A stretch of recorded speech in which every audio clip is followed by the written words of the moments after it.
মালতী করিলা গমন আর বৈদ্য রোজার বাড়ি দিয়া মালতী উঠান যারে শুনো শুনো জরত কা গো মুই বলি তোমারে তোমার রোজা বাড়িত নি গো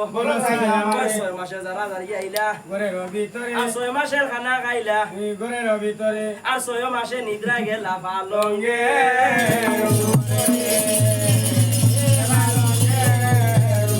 এই না সময় জরৎকায় কোন কাম করিল আর মালতীর আগে কথা কই আমার রোজা বাড়িতে আসন কইলাম গো তোমারে আর জাগাইতাম না নিষেধ আমার আছে এই কথা শুনিয়া মালতী কোন কাম করিল আর বিলাম করিয়া মা গো আমি